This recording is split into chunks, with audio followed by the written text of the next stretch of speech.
భారతీయులలో ముఖ్యమైన పండుగలలో మహాశివరాత్రి ఒకటి. ఈ ఏటా మాఘ బహుళ చతుర్దశిని శివరాత్రిగా జరుపుకుంటాం. ప్రతి నెల కృష్ణ చతుర్దశిని మాస శివరాత్రి.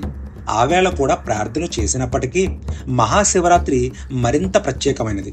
దీనిని అత్యంత విశిష్టమైనదిగా, అంత ప్రత్యేకమైనదిగా, పరమ పవిత్రమైనదిగా ఎందుకు భావిస్తారు? శివరాత్రి రోజున ఉపవాసం ఉండి జాగారం చేస్తే పాపాలన్నీ నశిస్తాయని, పుణ్యం వస్తుందని భక్తుల నమ్మకం. అసలు మహాశివరాత్రి రోజు శివుని యొక్క లింగోద్భవం ఎలా జరిగింది? అదేవిధంగా బ్రహ్మకు విష్ణువుకు జరిగిన వాదులాట ఏమిటి? అలాగే గుణనిధి అనే బ్రాహ్మణుడికి మోక్షం ఏ విధంగా లభించింది అనే పురాణ కథలను సూక్ష్మంగా తెలుసుకుందాం. మాఘమాసంలో కృష్ణపక్ష చతుర్దశి తిథి ఉన్న రోజు అర్ధరాత్రి నుండి మహాశివరాత్రిగా పరిగణించబడుతుందని ధర్మసింధు వంటి శాస్త్ర గ్రంథాలు తెలుపుతున్నాయి. అమావాస్యకు ముందు వచ్చే కృష్ణపక్ష చతుర్దశి నాడే శివరాత్రి జరుపుకోవాలని శాస్త్ర నిర్ణయం. సంక్రాంతి పండుగ తర్వాత వచ్చే పండుగలలో ముఖ్యమైనది మహాశివరాత్రి. అన్ని పండుగలు పగటిపూట జరుపుకుంటే ఈ పండగ మాత్రం రాత్రిపూట జరుపుకుంటాం. మహాశివరాత్రి రోజున అర్ధరాత్రి 12 గంటలకు జ్యోతి స్వరూపుడైన శివుడు లింగ రూపంలో దర్శనమిచ్చే పవిత్ర పర్వదిన కాలం. శివరాత్రి రోజున పగలంతా ఉపవాసం ఉండి మనసును దైవ చింతన గావిస్తూ రాత్రి సమయంలో శివుడి అనుగ్రహం కొరకు నిద్రపోకుండా జాగరణతో మేలుకొని భక్తి శ్రద్ధలతో అభిషేకాలు, పూజలు, భజనలు చేస్తారు. అందుచేతే శివరాత్రిగా పిలువబడుతుంది. ఇది హిందువులకు, ముఖ్యంగా శైవులకు అత్యంత పుణ్యప్రదమైన రోజు. మహాశివరాత్రిని హిందువులు ఎంతో గొప్పగా పర్వదినంగా జరుపుకుని శివుణ్ణి కొలిచి తరిస్తారు. మహాశివరాత్రి రోజు ముఖ్యంగా పాటించవలసిన 3: ఉపవాసం ఉండటం, రాత్రి జాగరణ చేయటం, శివనామస్మరణతో అభిషేకాలు చేయటం. శివుడు లింగోద్భవ మూర్తిగా అవతరించడానికి ఒక పురాణ కథ ఉంది. ఒకానొక రోజున బ్రహ్మ విష్ణువుల మధ్య మాటామాటా పెరిగి వారిరువురిలో ఎవరు గొప్ప అని తేల్చుకోవాలనుకున్నారు. విషయంలో సయోగ్యత పొందక వాదన తారాస్థాయికి చేరింది. ఇద్దరిలో ఎవ్వరూ తగ్గలేదు. ఇదంతా చూస్తున్న శివుడు వారికి తన శక్తిని చూపించాలని మాఘమాస చతుర్దశి తిథి రోజు ఇద్దరి మధ్య జ్యోతిర్లింగ రూపం దాల్చాడు. బ్రహ్మ విష్ణువులు లింగ రూపంలో ఉన్న శివుని యొక్క ఆది అంతం తెలుసుకోవాలని విష్ణువు వరాహ రూపం ధరించి లింగాకారంలో ఉన్న శివలింగం అడుగు భాగానికి వెతుకుతూ వెళ్ళాడు. మరోవైపు బ్రహ్మ తన హంసవాహనాన్ని ఎక్కి ఆకాశమంతా తిరగడం ప్రారంభించాడు. వీరిద్దరూ ఎంత ప్రయత్నించినా ఆ లింగం యొక్క మొదలు చివర ఏదో తెలియక వెతుకుతో అలసిపోయారు.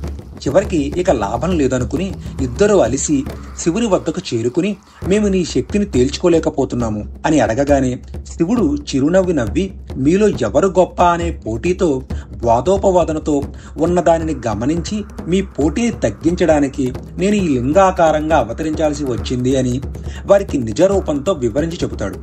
అప్పుడు బ్రహ్మ, విష్ణువు శివుడు ఆధిక్యతను గ్రహించి పూజించి కీర్తిస్తారు. ఆ రోజే మహాశివరాత్రి అయ్యిందని పురాణ కథనం.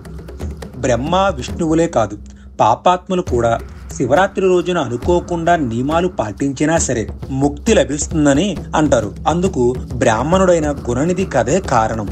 బ్రాహ్మణ కుటుంబంలో పుట్టిన గుణనిధికి ఏ ఆచారాలు పట్టవు. దుర్గుణాలన్నీ అలవర్చుకుంటాడు. అన్ని విధాలుగా పతనమైన అతను మహాశివరాత్రి నాడు కావాలని కాకుండా అన్నం దొరక్క ఉపవాసం ఉంటాడు. ప్రసాదం దొరుకుతుందనే ఆశతో దేవాలయానికి వెళ్తాడు. చీకటిలో కనిపించక అవసరం కోసం దీపం వెలిగిస్తాడు. జాగారంలో తూగుతున్న భక్తుల అలికిడికి భయపడి పారిపోబోయి అనుకోకుండా శివ సన్నిధిలో ప్రాణాలు విడుస్తాడు. ఆ విధంగా ముక్తి పొందుతాడు. ఈ విధంగా మహాశివరాత్రికి సంబంధించి అనేక పురాణ కథలు ఉన్నాయి. అదేవిధంగా మహాశివరాత్రి రోజున చెయ్యవలసిన నియమాలేమిటి, శాస్త్రం ఏ విధంగా చెప్పింది అనే విషయాలను తెలుసుకుందాం.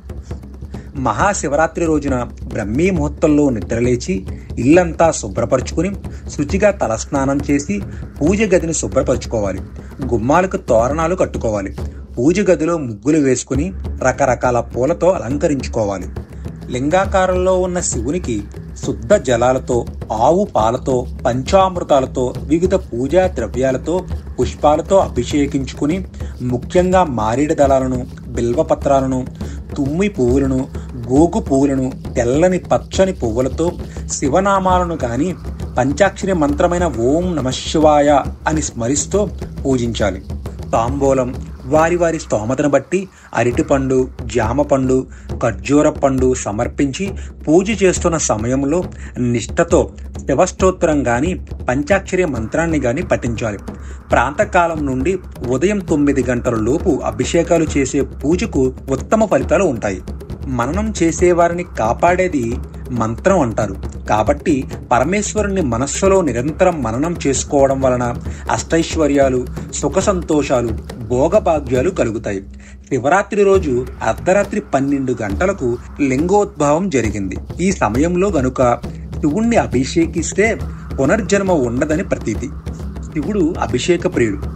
స్వామికి భక్తితో నీళ్లతో అభిషేకం చేసినా చాలు, తమ భక్తుల భక్తికి స్వామి పొంగిపోతాడు. అందుకే శివుణ్ణి బోలాశంకరుడు అంటారు. భగవత్ పూజకు భక్తి ప్రధానమని అర్థం చేసుకోవాలి. సాయంత్రం 6 గంటల నుండి మరుసటి రోజు ఉదయం 6 గంటల వరకు భక్తి శ్రద్ధలతో శివనామాలను, శివపురాణం మొదలగునవి చదువుకుంటే విశేష శుభ ఫలితాలు ఉంటాయి. మహాశివుడు అనేవాడు మాతృవాత్సల్యం కలవాడు.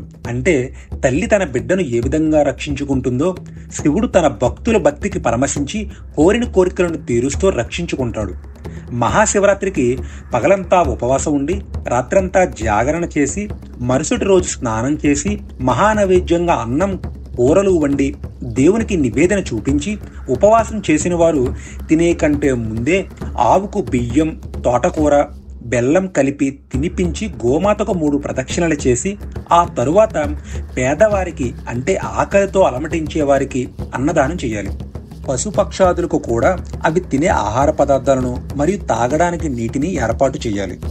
ఈ తంతు పూర్తి చేసిన తర్వాతనే తన ఉపవాస దీక్షను విరమణ గావించాలి. ఈ పద్ధతిలో చేస్తే ఎంతో పుణ్యప్రదంతో పాటు సమస్త గ్రహదోష నివారణ కలిగి దైవానుగ్రహం పొందుతారు. ముఖ్యంగా మనకు ఉన్న ఆకలి సాటివారికి కూడా ఉందని గ్రహించి భగవంతుని అనుగ్రహం వలన మనకు కలిగిన దానిలో, మనకున్న సంపదలో లోక కళ్యాణార్థం మన వంతుగా కర్తవ్య బాధ్యతను చేపడితే ఆ భగవంతుడు మన దాన ధర్మ బుద్ధికి మెచ్చి కోరిన కోరికలు తీర్చి అన్ని విధాలుగా రక్షణగా, తోడుగా, నీడగా నిలుస్తాడు.